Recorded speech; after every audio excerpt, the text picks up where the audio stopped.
Maestras y maestros por la inclusión. Feliz tarde, soy Ingrid Moreno, profesional de educación y formación de la Fundación Saldarriaga Concha. Una vez más, estamos acompañándolos para seguir aprendiendo juntos. Maestros por la Inclusión es una comunidad de aprendizaje donde maestros, directivos, estudiantes y familias comparten sus experiencias para fortalecer los procesos de educación inclusiva. Hoy somos más de 15,000 miembros en el Grupo Maestros por la Inclusión. En la tarde de hoy, ya siendo las 4:02 de la tarde, tengo una invitada muy especial con la que he tenido la oportunidad de aprender muchísimo de familias y de trabajo en casa, Rosana Cuervo. Rosana, ¿cómo estás? ¿Cómo te encuentras el día de hoy? Hola, buenas tardes. Feliz. Muchas gracias, Ingrid, y a todos por estar conmigo. Muchas gracias, Rosana. Estamos felices que también hagas parte del equipo de Maestros por la Inclusión. Como les mencionaba, somos ya 15,000 miembros. Este grupo hace parte de la estrategia de Maestros por la Inclusión de la Fundación Saldarriaga Concha. Nuestra invitada, tuve que imprimir porque es un perfil larguísimo. Entonces, Rosana Cuervo es magistra en trabajo social, con énfasis en familia y redes sociales de la Universidad Nacional de Colombia. Además, es licenciada en educación con énfasis en educación especial de la Universidad Pedagógica Nacional. Ha trabajado como consultora en educación e investigadora para instituciones como el Ministerio de Educación Nacional y el Ministerio de Salud y Protección Social. Además, en la Universidad Nacional de Colombia, la Universidad Pedagógica Nacional y, por supuesto, hace parte del equipo de consultores de la Fundación Saldarriaga Concha. Antes de iniciar con esta conversación llamada Estrategias y recursos pedagógicos para el acompañamiento en casa de estudiantes con discapacidad, es importante, maestra y maestro, que recuerden que este en vivo queda guardado en las redes sociales de nuestra fundación y usted puede consultar todos los que hemos realizado en nuestro canal de YouTube.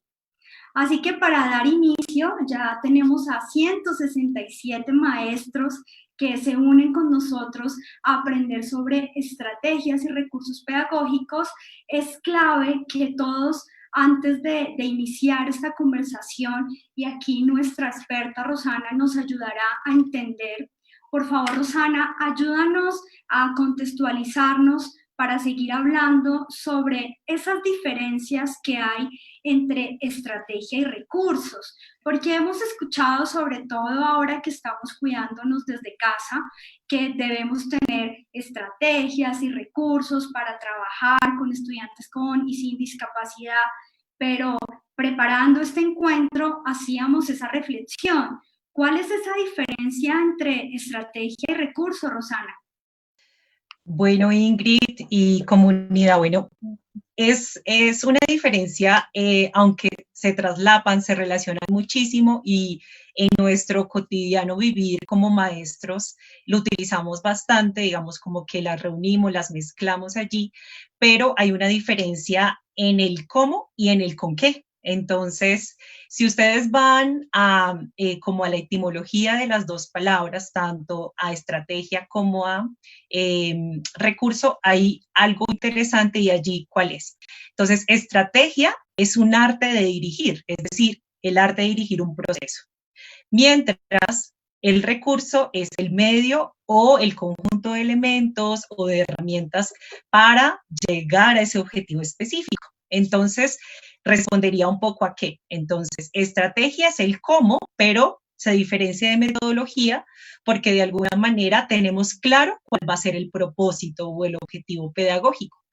Mientras en la metodología yo puedo utilizar diferentes metodologías para llegar a una misma estrategia. Entonces, respondámonos como el para qué y de alguna manera cuando hablamos de recurso es el con qué y cuando hablamos de estrategia estamos hablando del cómo lo vamos a realizar desde lo pedagógico.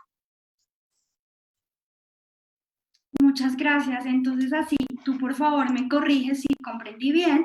Cuando hablamos de esa estrategia, que tú mencionabas una palabra que a mí me gusta mucho y es ese arte de conocer el contexto, de observarlo, de identificar los intereses y se viene traduciendo como en el cómo, ¿cierto? La Así estrategia. es. Y el recurso sería esos medios o ese proceso para llegar al objetivo de la estrategia. ¿Entendí bien, Rosana? Sí, está bien. Lo único es, el recurso es ese conjunto, digamos, ese medio, ese conjunto de elementos para llegar a un objetivo pedagógico. Bien, y cuando hablamos desde lo pedagógico, vamos a eso que nos hablamos de esa ciencia que emprende la educación y la enseñanza puntualmente en un tiempo de enseñanza, bueno, lo que nosotros hablamos de la pedagogía infantil, la pedagogía en primera infancia, en la primaria, en la educación básica y media. Entonces, básicamente es como esos recursos en términos de con qué vamos a emprender esa estrategia. Listo, entonces ya teniendo esa claridad entre estrategia y recursos, bueno, mientras tanto, les cuento que son 230 maestros que se están uniendo a esta transmisión desde Atlántico, desde Corozal, Sucre, desde Monterrey, Casanare, que tuve la oportunidad de estar el año pasado, desde Cartagena, desde Medellín, desde Cúcuta. Entonces recordemos que este en vivo está siendo grabado y que contamos con el apoyo de interpretación de lengua de señas a través de Brenda y Evelyn. Entonces ya con esta claridad entre estrategia y recurso, Rosana, ¿cómo hacemos, sobre todo cuando hablamos de esas estrategias y estos recursos en casa? La pregunta es, ¿cómo los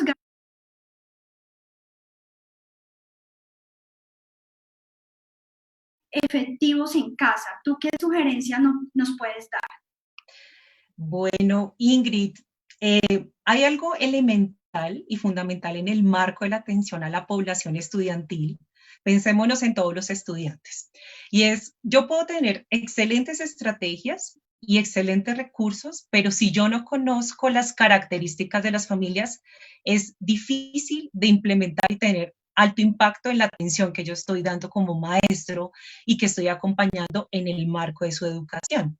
Entonces, para garantizar esas estrategias es fundamental conocer la composición de nuestras familias, ¿sí? Especialmente de estas poblaciones, como la población con discapacidad y otras, que son poblaciones que históricamente han sido muy vulneradas. Entonces, lo primero es conocer, acercarse un poco más a las familias, ¿sí?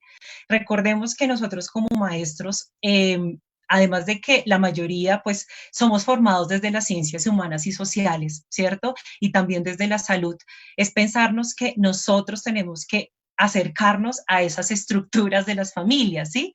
Entonces, ¿en qué aspectos? Conocer las edades, conocer las fortalezas de nuestras familias, las capacidades, los recursos en términos de humanos, recursos financieros. Por ejemplo, en este tema de la pandemia, en este momento que estamos viviendo, tantas vulnerabilidades en términos económicos, pues muchos estudiantes con discapacidad, pues no tienen la posibilidad de acceder a un dispositivo, a tener algún artefacto como un celular, ¿cierto? Otra es conocer las prioridades, es decir, qué disponibilidad de tiempo tienen nuestras familias. Entonces es fundamental tener en cuenta esas disponibilidades, esas prioridades, esas preocupaciones de las familias. Entonces, a veces parece que nosotros nos hemos vuelto tan académicos, tan curriculares, realmente donde minimizamos la enseñanza en un proceso de contenidos y no nos pensamos realmente en esas características propias donde se están desarrollando y formando nuestros estudiantes. Entonces, otras estrategias es, además de acercarnos, es conocer, caracterizar esas necesidades de apoyo tanto de la familia como de las personas con discapacidad. Entonces, aquí ya no nos limitamos solamente en la persona, sino tenemos en cuenta esas características que hacen propia a la familia, el ámbito en el cual viven, por ejemplo, si es rural, si es urbano, también el nivel socioeconómico en el cual en este momento están enfrentando las familias. Otros elementos tienen que ver con, en esas estrategias, siempre hablamos de cambiarían o variarían de acuerdo a qué. Primero, el nivel de competencia curricular y digital que tenga el niño, ¿sí? Ese joven, ese adulto, esa persona que está en nuestro alcance como educadores. Entonces, ¿cuál es la competencia en términos de esas áreas curriculares, pero también desde lo digital en este momento de la pandemia? También, ¿cuáles son las posibilidades y las modalidades de percepción? Es decir, este chico o este grupo estudiantil me percibe más, se le facilita más desde lo visual, desde lo auditivo, definitivamente necesita estar tocando, explorando materiales, ¿sí? Otro aspecto fundamental tiene que ver con los niveles de comprensión y comunicación y manipulación que tienen nuestros estudiantes. Por ejemplo, hay chicos que desde luego se les puede dar una instrucción, pero depende de la manera como se dé la instrucción, de que va a haber un nivel de comprensión. Y otro aspecto fundamental tiene que ver con planificar el desarrollo de los procesos de aprendizaje y enseñanza a distancia en este momento, y es determinar si el proceso de educación, es decir, el proceso que está desarrollando en este momento esa triada donde la escuela, la familia y el estudiante debe centrarse en qué, en la enseñanza de nuevos conocimientos y nuevos contenidos, o más bien reforzar los que ya se adquirieron durante el transcurso del año. Entonces, pensarnos en esos aspectos es fundamental para garantizar realmente la ejecución, la implementación de esas estrategias y de esos recursos. Bueno, ya con esa, digamos que ese abrebocas de este conversatorio, podríamos resaltar la importancia de conocer esa estructura de la familia, como tú mencionabas, además de esas competencias curriculares y digitales. Y aquí es cuando a veces a los maestros se nos olvida que todas las familias pues tienen unas dinámicas diferentes, y pues también los estudiantes tienen unos intereses y necesidades totalmente diferentes, y que puede que estando ahorita cuidándose en casa pues van a ser totalmente diversas. Entonces, Rosana, ¿cómo podríamos hacer que el colegio y la familia sean un solo equipo, teniendo en cuenta esas diferencias y necesidades de los estudiantes? ¿Cómo articularnos para que la familia y el colegio sean un solo equipo? Te escuchamos. Bueno, muy bien. ¿Cómo hacer esa articulación? Bueno, podría primero pensarse en crear comunidades, volver a las comunidades. Digamos que cuando nosotros pensamos en una comunidad educativa, es cuando tenemos que pensarnos, crear comunidades para garantizar esas interacciones sociales, y por eso está, pues desde luego este conversatorio está en el marco de la situación actual, la contingencia que estamos en este momento, y es crear comunidades para garantizar esas interacciones sociales de manera constante y de calidad. ¿Sí? Entonces, no estoy hablando de que sean permanentes unas interacciones sociales entre la institución, es decir, los docentes, los directivos docentes, el personal de apoyo que acompaña la institución, desde el orientador escolar, desde el docente de apoyo, si tenemos un profesional de apoyo que nos acompañe, que nos apoye en esos procesos, pero a la vez tener en cuenta que la interacción puntual a veces no es siempre con el estudiante y es por medio de una plataforma o a partir de un equipo, sino que tiene que haber una interacción social constante con esas familias, ¿cierto? Con identificar cuáles serían las personas que de alguna manera nos podrían ayudar en esa articulación. Y cuando hablamos de familia, no hablamos solamente de mamá o de papá o de abuelo o de abuela, sino pensarnos de que la familia somos, digamos, es aún más que la suma de todos, ¿sí? Son esas dinámicas, son esas personas que también podrían apoyar esa articulación si no se le facilita la parte digital, si no se le facilita esos procesos a nivel de la conexión. Entonces, pensarnos en crear comunidades con la familia, digamos, pensarnos en todos los integrantes de las familias, pero asimismo es importante que para hacer esa articulación tengamos en cuenta algo esencial, y es que debe prevalecer los niveles de afrontamiento de las condiciones psicosociales de las familias, de los estudiantes y de los maestros, ¿sí? Entonces, no se nos olvide que de alguna manera esta situación de contingencia ha llevado a cambiar toda una dinámica educativa, una dinámica familiar, una dinámica de sociedad, y es pensarnos de que para articularse debemos conocer y pensarnos esos niveles de afrontamiento en términos de cómo yo estoy como maestro, cómo estoy yo también como familia y también cómo yo estoy como estudiante. Entonces, eso lo vamos a ver un poco más adelante, pero es fundamental prevalecer esos niveles de afrontamiento puntualmente en estas situaciones de contingencia. Claro que sí, Rosana. Bueno, yo acá estoy tomando atenta nota a todo lo que tú nos estás enseñando y algo que me gusta mucho en crear esa articulación y ese trabajo en equipo entre la familia y el colegio es crear esas comunidades. Y algo que también nos ayuda a mantener este proceso, sobre todo desde casa, son esos niveles de afrontamiento que no van a ser iguales. No van a ser iguales para la familia, para los cuidadores y por supuesto para los estudiantes. Y ahora tú nos haces la reflexión sobre esos niveles de afrontamiento para los maestros. Bueno, aquí tenemos a 342 personas, maestros y maestras por la inclusión que están escuchando este conversatorio, esta conversación. Algunos maestros nos saludan desde Pitalito, Cincelejo, Ocaña, Atlántico, y algo que mencionaban, aquí se me pasó, es que son muchos mensajes que llegan al tiempo, y un maestro nos mencionaba la importancia de fortalecer esos procesos. Y aquí nuevamente, pues la necesidad de conocer a nuestros estudiantes.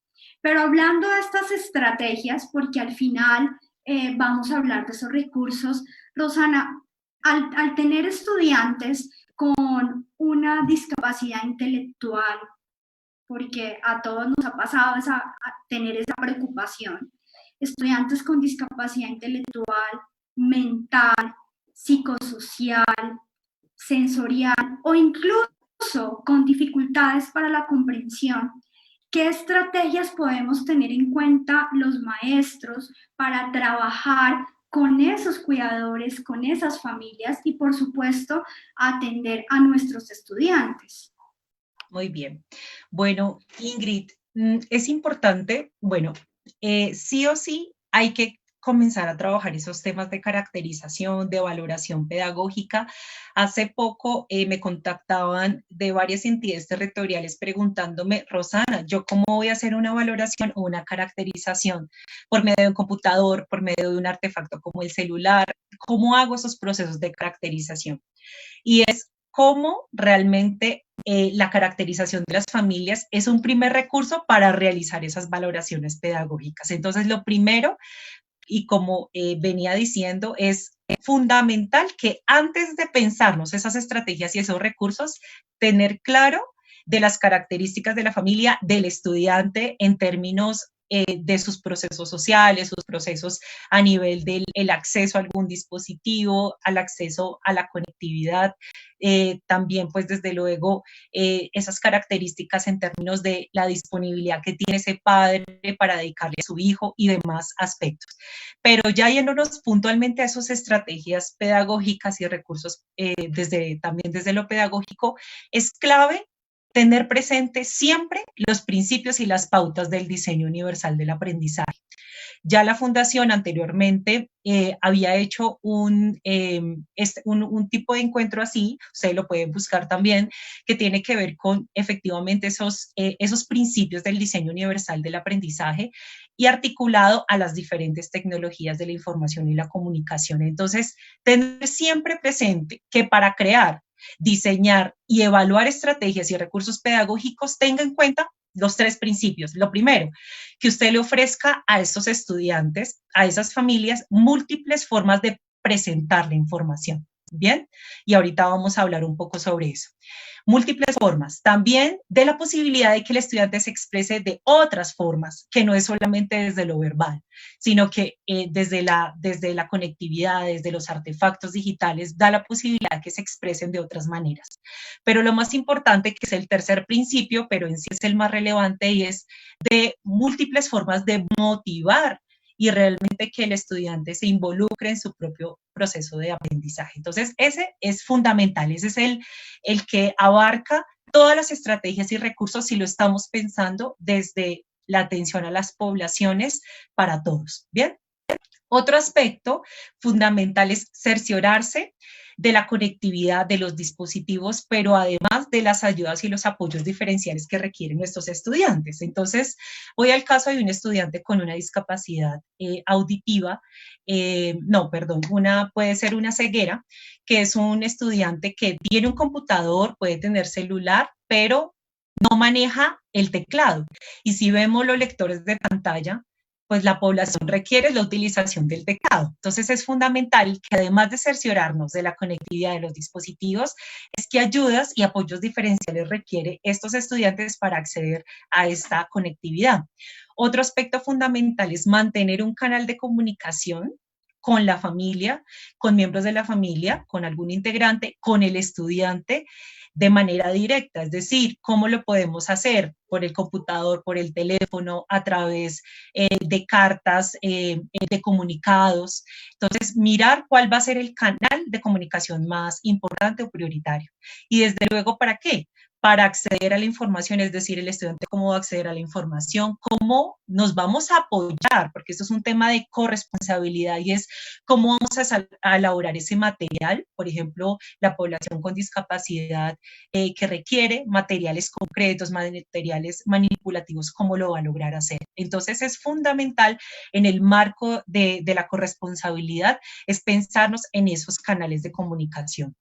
Otro aspecto fundamental es el uso de plataformas, aplicaciones y creaciones de documentos accesibles, pero que respondan a las características de nuestros estudiantes. Por ejemplo, ustedes, muchos maestros utilizan o utilizamos Zoom o utilizamos Google Meet, pero cuando vamos a compartir pantalla, la población con discapacidad visual, cuando utiliza lectores de pantalla, como son imágenes, no puede leer la información allí contenida porque es como una imagen, pero plataformas como Microsoft Teams, también Skype, porque son de Microsoft propiamente, pues tienen la posibilidad de dar esos recursos de accesibilidad.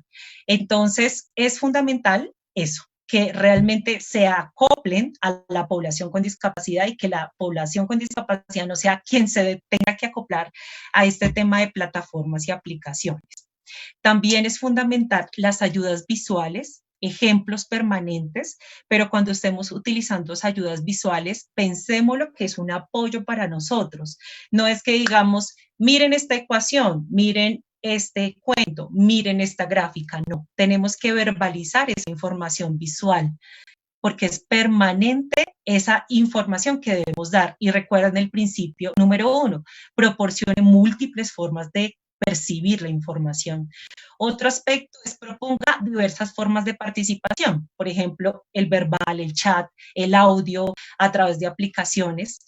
Otro aspecto que es esencial y me hace recordar este encuentro y es no asuma que quien no estudió no quiere participar o viceversa.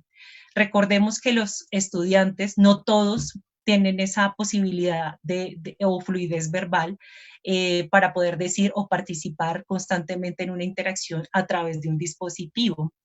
Otro aspecto es identifique y respete las formas de expresión y comunicación que más le favorece a sus estudiantes. ¿Sí? Entonces, en esa caracterización es fundamental tener en cuenta eso, identificar eso, cuáles son sus formas de expresión que más le favorece. Tenga en cuenta las características de esos estudiantes para determinar esos programas que usted va a utilizar o esas mediaciones a nivel de la tecnología. Algo fundamental para la población con discapacidad intelectual, para estudiantes con dificultades a nivel de su comprensión y también con algunas condiciones de hiperactividad, es busque desarrollar hábitos y rutinas de estudio, es decir, que no se pierda ese hábito y esa rutina de estudio, y es fundamental hablarlo con la familia.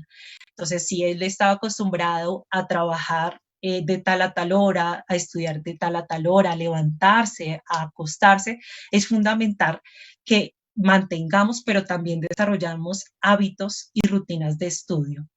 ¿Y cómo? Digamos que básicamente se podría generar algunos contratos, algunos acuerdos con la familia, algún cronograma que dé la posibilidad de trabajar ese tema de rutinas, que es fundamental también para favorecer habilidades de autorregulación, que el niño se sienta tranquilo, no sienta que está muy disperso, ¿sí? Y en términos de las instrucciones, es fundamental brindar indicaciones claras, pero a la vez que sea paso a paso. Es decir, no demos por sentado que si damos 3 instrucciones, todo el grupo estudiantil entendió, sino pensémonos que cuando damos una instrucción a través de un dispositivo o a través del teléfono, pues realmente poder pensar que sí lo entendió el estudiante y realice constante retroalimentación de sus instrucciones, de las actividades. Y ya para cerrar como este conjunto de estrategias, tiene que ver con esos procesos de incitar la curiosidad. Es decir, incite en sus estudiantes en este momento como proceso de afrontamiento y de proceso psicosocial, incite a la curiosidad, a los retos y al desafío. Entonces, hay una plataforma que en su momento vamos a hablar de ella, que se llama Proyectate, pero entonces la T al final sin la E. Allí habla y desarrolla procesos de gamificación a través de juegos, es decir, trabaja procesos curriculares, trabaja temas específicos de las matemáticas, del español, de los procesos de convivencia a partir de procesos de gamificación, a partir del juego. Entonces, estas son algunas estrategias, realmente son muchas las que podemos ir implementando para desarrollar, pues con nuestros estudiantes, con todos, incluyendo aquellos con alguna discapacidad. Muchas gracias, Rosana. Digamos que aquí la lección aprendida para los que somos maestros es siempre identificar y conocer a nuestro estudiante. Y aquí también valdría la pena ver con quién vive el estudiante, cómo es la familia, y no pensar que solamente necesitamos conectividad. Rosana hablaba algo súper importante y es cómo articularnos con la familia para seguir manteniendo esos hábitos y esas rutinas. De hecho, muchos maestros, de los 427 maestros que están viendo este conversatorio, están realizando varios aportes. Por ejemplo, el maestro José Daniel Arango menciona que pensar en estos contextos es tan importante para crear ese trabajo en equipo entre familias, estudiantes y docentes. La profesora Tatiana Sierra menciona, el trabajo en la escuela se hace fuerte cuando se involucra a la familia. El profesor César dice que él lo hace todo a través de la motivación, de ahí la importancia de identificar qué le gusta a nuestros estudiantes. Bueno, y una pregunta que nos la menciona la maestra Enoe Carvajal, y lo ha escrito ya varias veces y se apunta con la siguiente pregunta, Rosana, y es, bueno, ya sabemos que tenemos varios elementos en digitales, que el uso de las tecnologías en educación inclusiva es importante, pero ahora pensemos en esos estudiantes que están en la ruralidad y que también pueden estar solos, pues aunque funciona y nos aporta mucho los principios del diseño universal para el aprendizaje DUA, que no tienen en sí un orden, sino es una propuesta pedagógica que nos ayuda a fortalecer nuestra planeación. Las maestras y los maestros nos están preguntando qué estrategias o cómo debemos tener en cuenta ese trabajo en casa cuando el estudiante está solo y está en una zona rural. Bueno, muy bien. Entonces, voy a enfocar todo, digamos, como lo que hablaré a continuación y es puntualmente qué hacer cuando nuestros estudiantes, puntualmente con discapacidad, están solos en casa. Por múltiples motivos, ¿no? Porque el papá, la mamá, el abuelo, el tío, el hermano tiene que ir a trabajar o porque definitivamente esas son las dinámicas a nivel familiar de que el niño esté solo en momentos de su formación. Entonces, lo primero que nosotros tenemos que garantizar y tener en cuenta es que nuestros estudiantes con discapacidad, como ya lo había mencionado, es población altamente vulnerable, ¿sí? Es una población que requiere protección del Estado, protección de nosotros como maestros, de la familia, y es fundamental activar las redes sociales. Pero no hablo de solamente las redes sociales como el Facebook, el WhatsApp y demás, sino las redes sociales institucionales, es decir, pensarnos de que, bueno, el docente de apoyo que tengo de acompañamiento, si tengo de acompañamiento un docente orientador que también me puede acompañar, cómo activamos esas redes para estar pendiente del proceso de ese estudiante, porque tiene dos condiciones específicas. Una, que es una población con discapacidad, y otra, que puede estar en soledad en términos de su proceso educativo. Entonces, lo primero es activar las redes sociales institucionales, familiares y vecinales. Esos son fundamentalmente esas redes que conllevan a desarrollar procesos de mayor impacto en términos de estrategias en casa.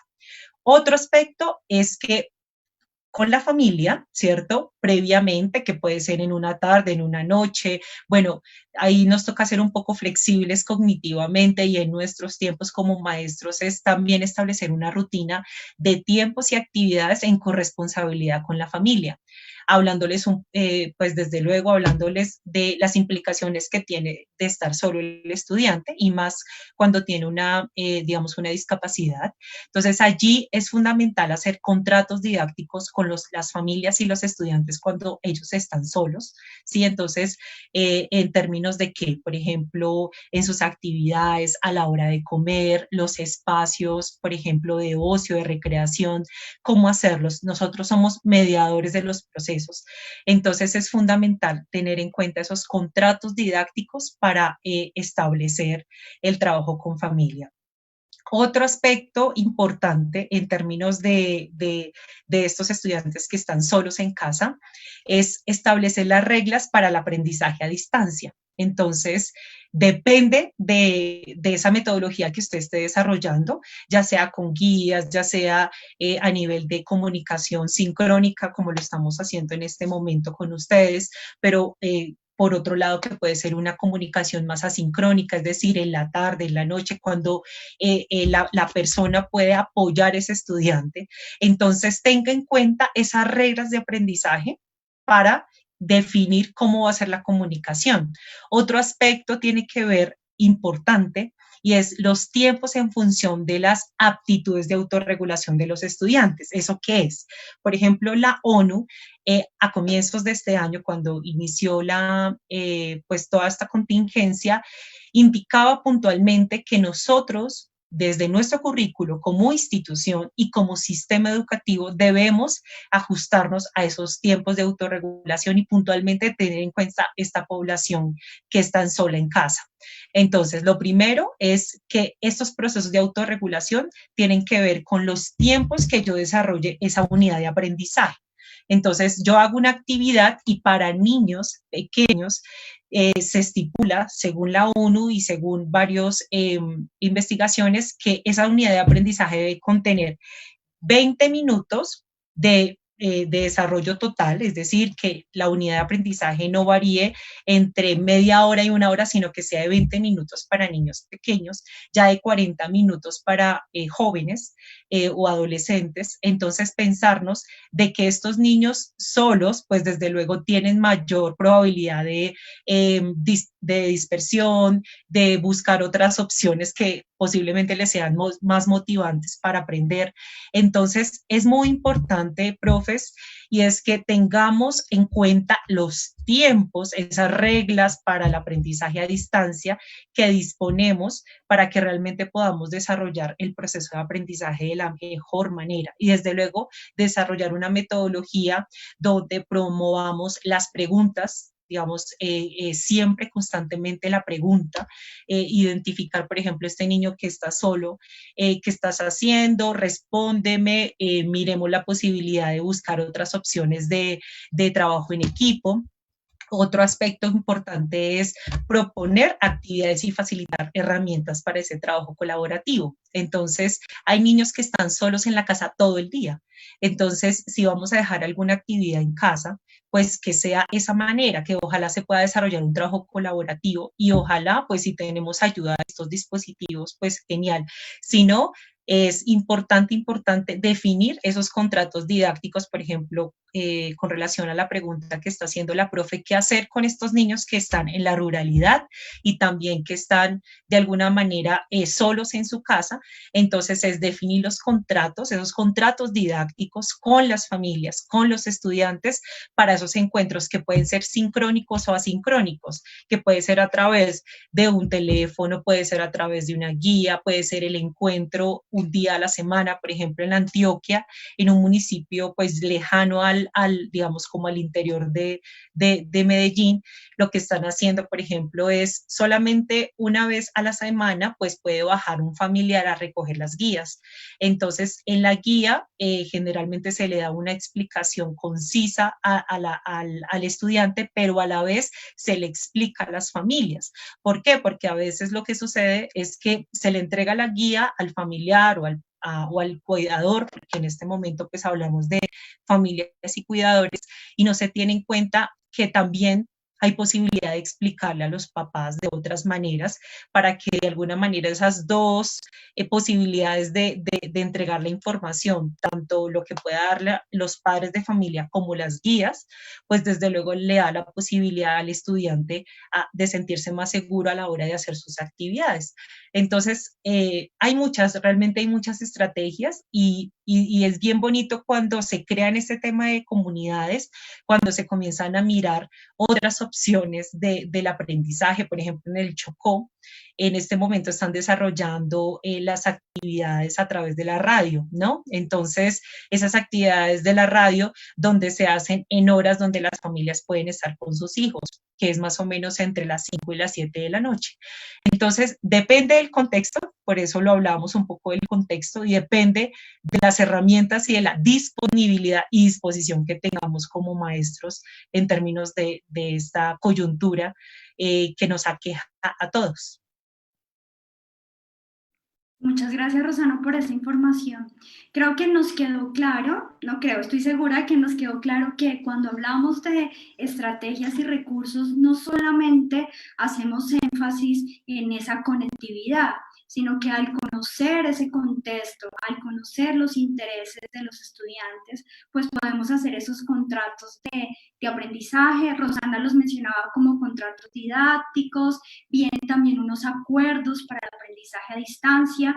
De hecho, nosotros tuvimos, mi compañero Juan Camilo Selemín entrevistó a uno de los rectores de la Escuela Normal de Popayán, que organiza unas guías de aprendizaje para que sus estudiantes puedan recibir las guías en su casa, tienen un acompañamiento telefónico, por ejemplo. La estrategia de la radio sigue siendo muy importante. Ahorita desde casa pues volvimos a la radio. Y bueno, acá tenemos a 487 maestros y maestras por la inclusión que también están realizando sus aportes.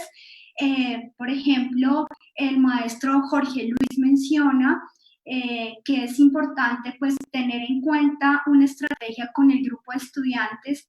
Es el diagnóstico. Aquí nosotros pues ya aclaramos que el diagnóstico puede diferir de esas capacidades o esas diferencias que encontremos los maestros al conocer a nuestros estudiantes.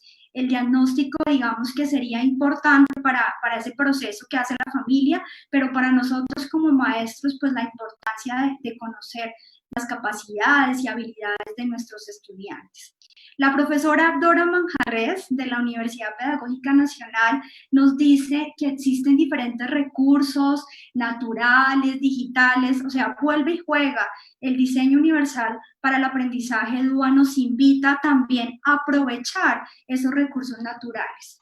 La maestra Manjarres también nos dice que estos recursos, las familias y los docentes como un solo equipo, lo estoy leyendo textualmente, pueden favorecer procesos de aprendizaje de estudiantes con discapacidad, pero el principal llamado es que miremos los requerimientos de apoyo de estos estudiantes, como una oportunidad de mejorar y diversificar las didácticas para aplicar a todos los estudiantes. Así es. Muchas gracias a la maestra Dora, que también nos está haciendo los aportes. Y antes de seguir contestando las preguntas de los maestros por la inclusión, que en este momento están viendo este conversatorio, Rosana, ya para que puedas mostrarnos la presentación que preparaste, hablemos de esos estudiantes que están en situaciones de vulnerabilidad, porque hablamos de los estudiantes que están sin conectividad, por ejemplo, en una zona rural. Reconocemos las diferencias de las familias. Algunos pueden estar con una persona mayor, con su abuelita, por ejemplo, pero ahora pensemos en esos que están, y me encanta que hablemos de esto, de esos estudiantes que están, por ejemplo, con una madre sustituta, o que están en alguna situación de vulnerabilidad o de desamparo. Cuéntanos, por favor. Bueno, gracias Ingrid. Bueno, esa es una pregunta amplia, es grande esa pregunta, pero un poco puedo darle como tránsito en términos de qué.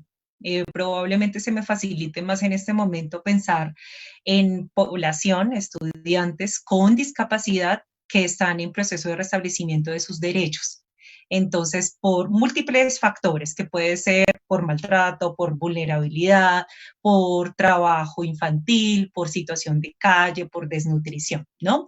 Pensémonos que actualmente, más o menos en el 2019, se pensaba que había más de 15.000 estudiantes con discapacidad en estas condiciones, donde más del 60% de estudiantes, mejor dicho, es más o menos como el 55% eran jóvenes, niñas, adolescentes, ¿sí? Que tenían diferentes condiciones de vulnerabilidad, puntualmente sobre maltrato y, desde luego, todo el tema de violencia en todo su esplendor. Entonces, hay modalidades de atención que Colombia ha definido puntualmente para la población con discapacidad en el marco de esos enfoques diferenciales, y básicamente tiene como dos grandes enfoques. El primero es para población vulnerable con discapacidad y que de alguna manera no puede estar con su familia. Entonces, por diferentes factores, por diferentes situaciones, y se le dan diferentes medidas de protección social, ¿sí? Que puede ser, por ejemplo, lo que tú hablabas un poco del hogar sustituto, de los internados. Entonces, esta es como la modalidad donde hay bastantes estudiantes con discapacidad en el país. Y hay otra modalidad que es bien interesante, que tiene que ver con familias que también han sido vulneradas, es decir, que también son víctimas de diferentes formas, y tiene que ver con ese apoyo psicosocial, y tiene que ver también con esos hogares gestores. Entonces, en esas dos grandes modalidades hay diversas estrategias desde la escuela que podemos identificar. Una de ellas tiene que ver con ¿qué? Continuamos con la creación de comunidades para garantizar interacciones sociales constantes. ¿Y eso qué es? Básicamente identificar quién es la persona responsable de ese estudiante, es decir, la directora del centro, la persona, el hogar gestor, la madre gestora, puede ser también la persona que esté en casa, o sea, identificar quién es la persona que de inmediatez nos puede ayudar a garantizar que se le pueden dar la información, las actividades, las tareas a los estudiantes. Eso es lo primero, crear comunidades para garantizar. Todo lo demás que hablamos en la tarde, digamos, en estos 40 minutos, es válido, todas las estrategias, pero es fundamental que demos prioridad a las medidas de protección social, ¿sí? Por ejemplo, hay muchos estudiantes que no tienen acceso al computador, no tienen acceso al teléfono, ¿sí? Por sus mismas medidas de protección social que ha generado el Estado. Entonces, identificar eso. Entonces, identificar cómo nos vamos a comunicar con estos estudiantes, de qué manera, con quién, ¿sí? Y buscar aliados para acompañar esa identificación y ese abordaje de esos problemas que también el estudiante, además de su discapacidad, tiene a la vez. Entonces, es fundamental que busquemos aliados, que podría ser esas madres tutoras, esas madres o esos padres sustitutos, o los cuidadores, o las personas que están a cargo, o de alguna manera son responsables de nuestros estudiantes. Entonces, esas son algunas estrategias, y a la vez podemos hacer lo que en muchas entidades se hace, es combinar instrumentos y medios de comunicación. Entonces, podemos hablar con la persona, mire, podemos utilizar el teléfono, podemos utilizar las guías, utilicemos el computador. Es importante combinar esos instrumentos y esos medios de comunicación. ¿Para qué? Para mirar cuál sería el más efectivo para esa población específicamente, ¿bien? Y hay algo importante, y recuerdo una madre gestora que hace poco hablamos, y ella me decía, no, es que el profesor ahora quiere manejar todas las tecnologías, todas las aplicaciones, y nosotros aquí en el instituto no tenemos acceso a ese tipo de plataformas. Entonces, es importante no abrumar a las familias, a los estudiantes de todas esas aplicaciones y plataformas. Sí es necesario utilizarlas, pero no realmente abrumarlos, sino más bien que se sientan familiarizados de esos instrumentos, de esas herramientas y de esos recursos de lo que hemos ido hablando pues en el día de hoy. Gracias, Rosana. Bueno, hay muchas preguntas, nos quedan 10 minutos, pero pues hasta ahora, tomando atenta nota de lo que nos has enseñado, pues vemos la importancia de crear comunidades, esa familia, esos diversos tipos de familia, y cómo el colegio se vuelve un solo equipo, la importancia de conocer a nuestros estudiantes, por ejemplo, si tiene conectividad, si vamos a usar tecnologías, no olvidar garantizar la accesibilidad, y la importancia también de combinar estos instrumentos y medios de comunicación. Entonces, por favor, muéstranos rápidamente algunos recursos que podemos tener en cuenta desde casa. Iniciamos con las preguntas. Ok, bueno, voy a ser rápida. Bueno, además de las que ustedes han hablado en diferentes... Ok. ¿No está en pantalla completa? No. Listo, aquí le estamos poniendo modo presentación, aquí a los maestros. Recuerde que este en vivo está grabado. ¿Ya? ¿Está ya en modo presentación? No, no se ve aún en modo presentación. Cosas que pasan en la conectividad, profe. Ay, bueno, Dios. no importa. Si quieres nos haces la descripción visual. Dale. Sí, escuchamos. Okay. Listo, ok. Bueno, hay varios recursos, digamos, muchos recursos. Realmente en este momento hay una curaduría altísima en términos de qué estrategias y qué herramientas y qué recursos podríamos promover en los diferentes escenarios de participación, puntualmente en la casa, digamos, en el hogar, pensándolo en el hogar. Entonces, ustedes ya han hablado algunos en anteriores encuentros de Maestros por la Inclusión de estos, del portal Insor Educativo, del INSI, también está esta plataforma que se llama Arasac, que de pronto pueda que para algunos maestros no sea tan cotidiana. Esta plataforma es un centro básicamente de acopio de muchos recursos que pueden ayudar a la población con discapacidad física, otra que tiene que ver con trastornos del espectro autista. Entonces, esta plataforma, que es puntualmente de la Unión Europea, puede aportarnos muchos elementos en el marco de esos recursos pedagógicos para trabajar en casa. Pero para este encuentro, pues voy a enfocarme entonces en algunos. Entonces, primero, desde luego, aquí está esta ruedita que el profesor Antonio Márquez ha desarrollado con diferentes medios, recursos que podemos utilizar.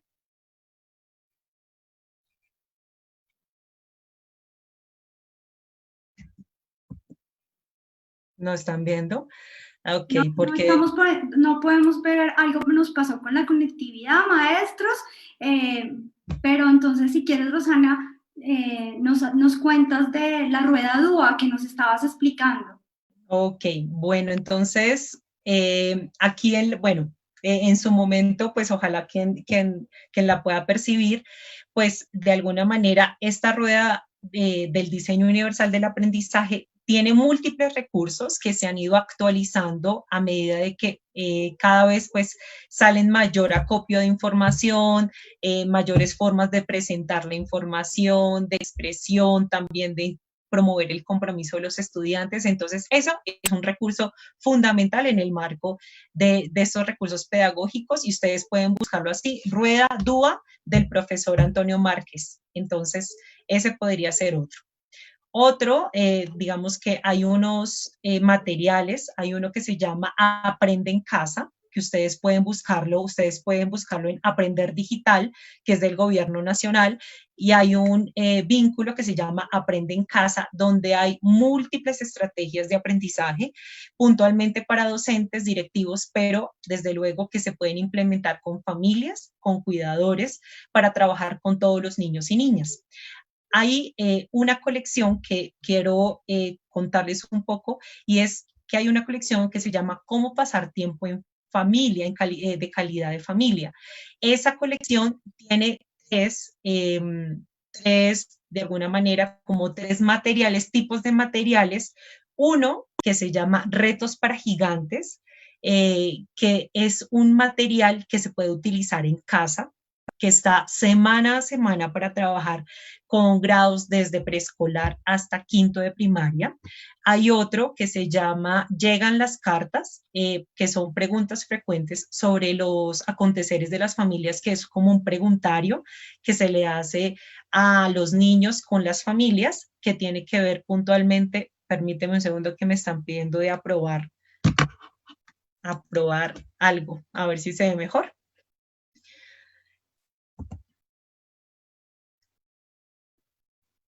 No te preocupes, nos estabas contando sobre las herramientas Okay. para las familias. Listo. Hay otra herramienta que se llama, y se la recomiendo mucho, que se llama tinta.org. Es una plataforma de diferentes materiales, pero lo interesante aquí es que manejan todo el enfoque sistémico de trabajo con familia, docente y estudiante, donde se trabaja desde diferentes recursos, matemáticas, lenguaje, ciclo de proyectos, es decir, trabaja a partir de proyectos, todo el trabajo en términos de que sea divertido, desde luego que maneje diferentes áreas curriculares, pero hay un elemento fundamental y es el tema socioemocional en términos de estos recursos.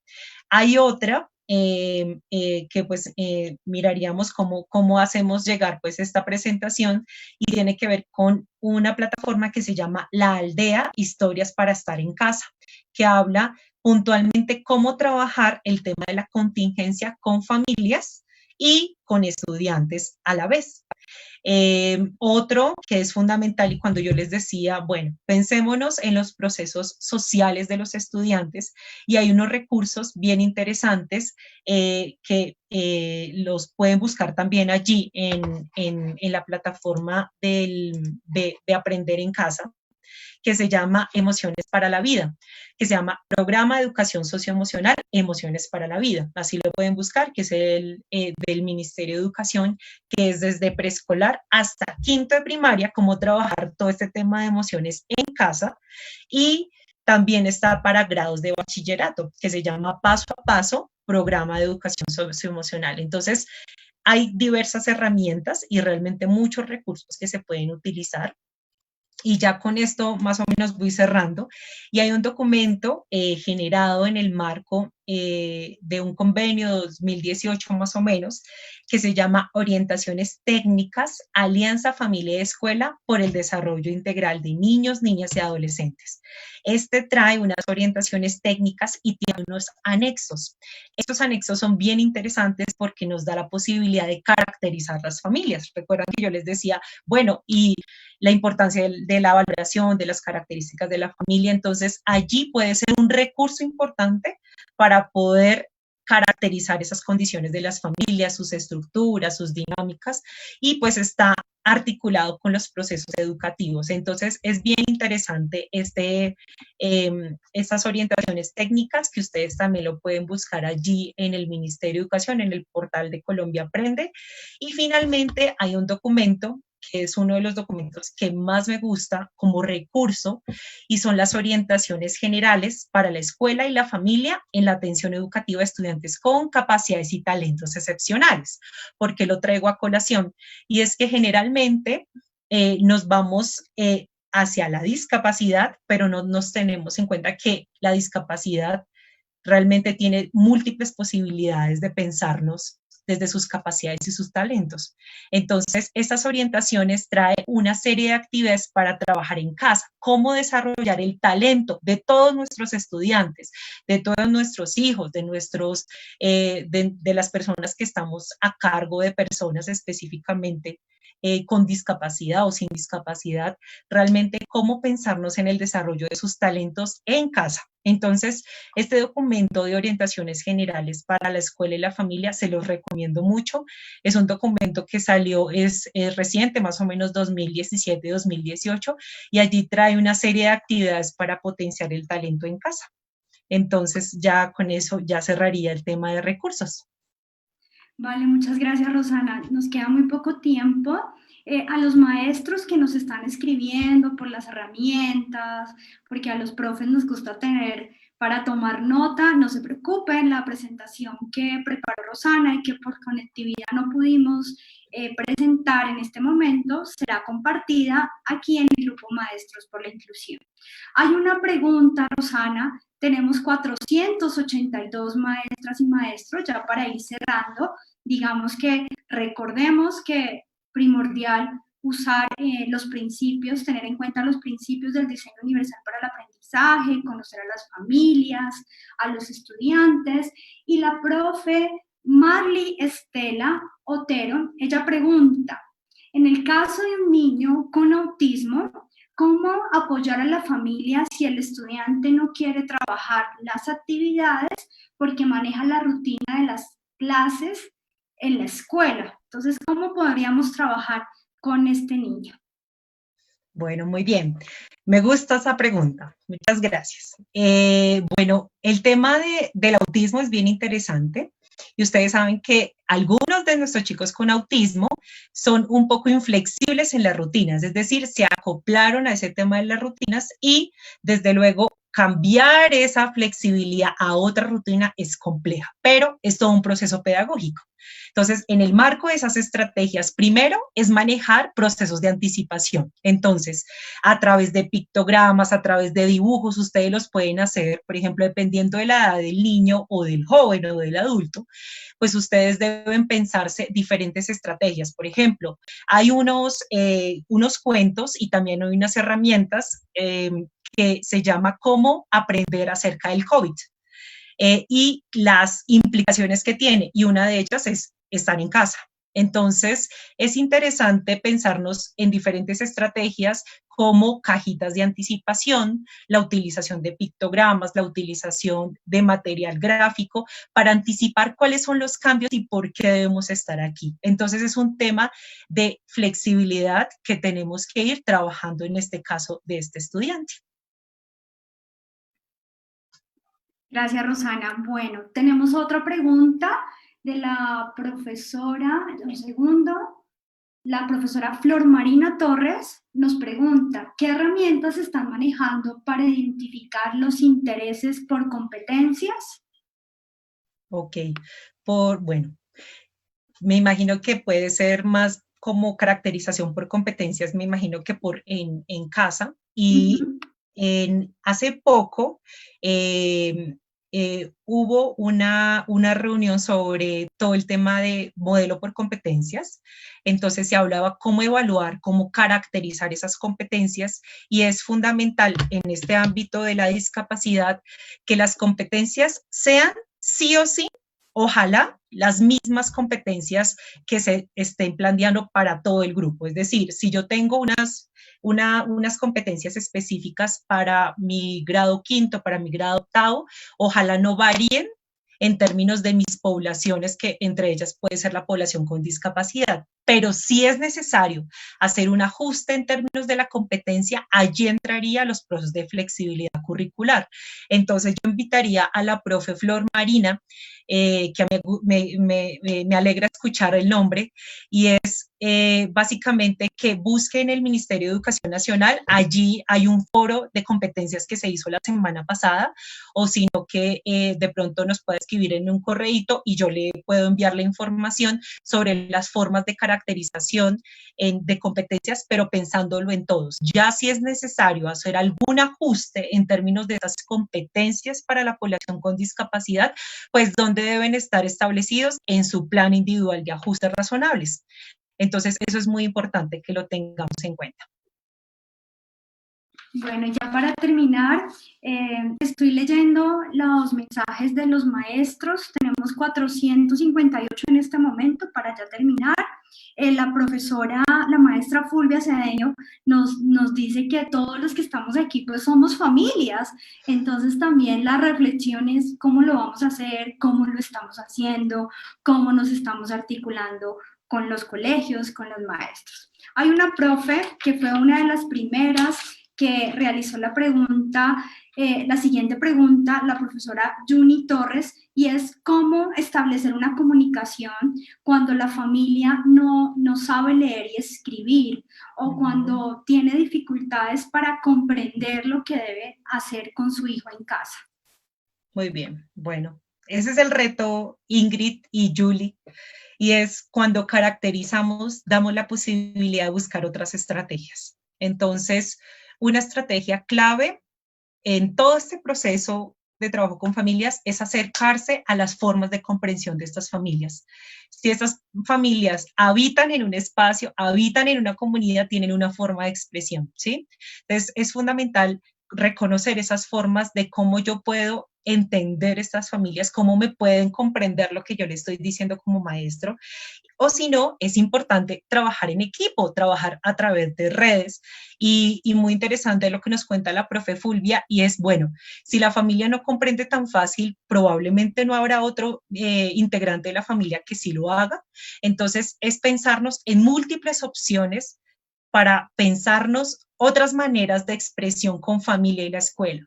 Entonces, es una invitación fuerte, interesante, de pensarnos como familia, y había olvidado, y para tener en cuenta que usted como maestro, como orientador, como directivo, como persona que está formando maestros, usted hace parte de la red de apoyo de esos estudiantes, de esas familias y de esos cuidadores.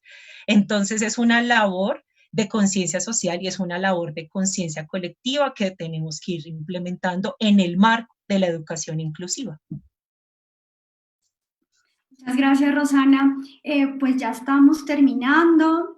Quiero contarte que también dentro de los comentarios, muchos de los maestros hacen aportes a las preguntas que hacen. Entonces, una profe dice, ¿cómo lo hago con un niño con síndrome de Down? Y otra profe ya le dio la respuesta. Muchos están diciendo que mil gracias por los aportes. Nos están viendo desde Putumayo, Atlántico, Sopó, Acacias Meta, Monterrey, Casanare, Cauca, Ocaña, Pitalito, Cincelejo. Entonces son muchos los maestros que estamos aprendiendo día a día. Voy a estar acá viendo, Rafael Pavón también nos hace un comentario importante, y es: la flexibilización curricular es una necesidad de la educación inclusiva. ¿Cómo entender que sin variar y flexibilizar la educación, sin poner en duda las competencias universales, flexibilizar en medio de la estandarización? Es una de las reflexiones que nos hace el maestro Rafael. Bueno, y ya para terminar, quisiera también responder esta pregunta de una maestra de Ocaña, y es: ¿qué estrategias pedagógicas pueden tenerse en cuenta con estudiantes con discapacidad intelectual? Sería la última pregunta para ya hacer nuestro cierre. Bueno, son muchas las estrategias que se puede trabajar. Puntualmente en términos del estudiante con una discapacidad a nivel intelectual, es Bueno, ya identificada su forma comunicativa, esa forma de expresión y de comunicación del estudiante, entonces, el tema de las instrucciones es clave, digamos, instrucciones paso a paso, también es un tema importante y es el tema de la autorregulación y de la confianza que se tenga al utilizar este tema de dispositivos, del teléfono, que sea él, que ojalá sea el que participe cuando está hablando, porque muchos de los maestros me dicen, no, es que quien me contesta es la mamá y nunca hablo con el estudiante. Entonces, denle la posibilidad a sus estudiantes de participar, así sea en una llamada telefónica, ¿sí? De poder responder cuestionarios, o sea, realmente es un tema de que depende de las características de ese niño que se pueden pensar estrategias, pero la base de todo es poder valorar y caracterizar muy bien esos procesos de comunicación, también esos procesos de participación del niño, y es fundamental que si estamos manejando guías, materiales, que estén articulados con los planes de estudio curriculares que se están trabajando en su año escolar, en sus grados y con sus demás compañeros, ¿sí? Entonces ahí entra como yo me pienso estrategias para que mi estudiante que estoy viendo un tema específico realmente lleve a esa competencia, pero no pensándolo en el tema. Pensémoslo más bien en esas competencias que él debe ir adquiriendo, ¿sí? Para la vida, ¿sí? Pero que tampoco sean distintas a las que está desarrollando en el marco de su formación con sus demás compañeros. Entonces, esa es la flexibilidad que yo como maestro tengo que pensarme. Entonces, son múltiples estrategias y la invitación es esa, es comenzar a trabajar en red, es en trabajar con familia, las familias les pueden aportar muchísimo en el marco de cómo enseñar, ¿sí? Porque ellos son los primeros agentes de socialización. Entonces, es fundamental eso. Muchas gracias, Rosana. Entonces, crear comunidades, como tú lo mencionabas, familia y colegio, un solo equipo, combinar esos instrumentos, quitarnos el imaginario de pensar que DUA es solamente tecnología. De hecho, muchos maestros durante el cuidado en casa han invitado a la familia a construir materiales, entonces también la invitación a que los maestros podamos transformar esas prácticas de enseñanza. Como mencionaba la maestra Dora Manjarres, aprovechar esos recursos naturales, siempre estar acorde a los lineamientos curriculares. Así que, Rosana, para terminar, haciéndole énfasis a los maestros que no se preocupen, este encuentro queda grabado. ¿Qué mensaje puedes darle a esos maestros que nos gusta conocer sobre estrategias y recursos y que estamos también innovando desde casa? ¿Qué les podemos decir, Rosana, para terminar? Bueno, hay un tema importantísimo, el tema de los maestros, y es maestros por la inclusión. Pueden haber tres tipos de maestros. Uno, que es el maestro estratega, es decir, que tiene un arte para pensarse y ponerse al servicio de sus estudiantes. Hay otro tipo de maestros que es quien acompaña, que va ahí, pero hay otro tipo de maestros que son los que definitivamente este tema no le interesa. Dice, yo envío mis guías y chao. O sea, esto a mí no me interesa, yo no tengo apoyo, no tengo ningún tipo de acompañamiento y chao. Entonces yo me pregunto y les pregunto a ustedes, maestros, es, usted de esos tres maestros, ¿qué tipo de maestro es? Entonces, si yo soy maestro del primer tipo, digo yo, soy un maestro que sí o sí voy a encontrar estrategias, voy a buscarme posibilidades, abrir esas posibilidades. Entonces, una de las posibilidades es trabajar con familia. La familia o las familias, sus cuidadores, pues es un ámbito en el cual hay que explorar, hay que ahondar.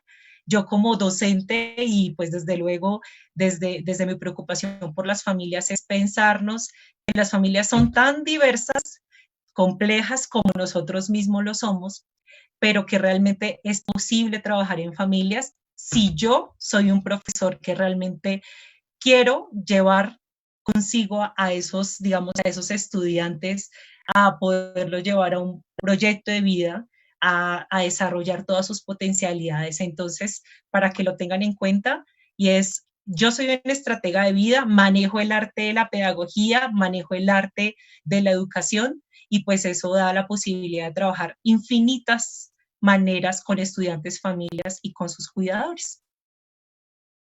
Muchas gracias, Rosana, por esa conclusión. Yo elijo ser la maestra intensa, curiosa, estratega, que pregunto por todos lados, así Muy que bien. Muchas gracias. Definitivamente Bueno. las familias pues tienen que ser nuestro gran aliado en el aprendizaje de todos los estudiantes, así que mil gracias, Rosana, por compartir tus conocimientos, tus experiencias. Y para los maestros que nos están preguntando sobre esta grabación, no se preocupe, usted, si hace parte del grupo de Maestros por la Inclusión, puede seguir todos los conversatorios que quedan guardados en nuestra página, o también puede consultarlos en el canal de YouTube de la Fundación Saldarriaga Concha. Tenemos muchas cosas que estamos preparando para ustedes, teniendo en cuenta esas necesidades y esa tarea que tenemos los maestros de seguirnos cualificando día a día. Mil gracias a los casi 500 maestros que estuvieron en esta hora, a los maestros de Cesar, de Australia, estuvieron acompañándonos, de Sopó, de Acacías, de Putumayo, de Tuluá, se me escapan unos pocos, de Boyacá, Cauca, Pitalito, Isnos, Huila, así que mil gracias maestros, aquí estoy también viendo lo que nos están diciendo, están agradeciendo este espacio, así que maestros y maestras por la inclusión, la invitación es seguir investigando, seguir compartiendo juntos. Nosotros desde la Fundación Saldarriaga Concha queremos seguir fortaleciendo esos procesos de educación inclusiva, pero sobre todo a continuar aprendiendo con ustedes. Así que mil gracias por acompañarnos y los esperamos pronto en otro conversatorio aquí en Maestros por la Inclusión. Mil gracias a Evelyn, a Brenda, a Mediaplay, a Jorge y por supuesto a Rosana, que hoy nos enseñó tanto. Mil gracias y hasta la próxima. Gracias a ustedes, un abrazo.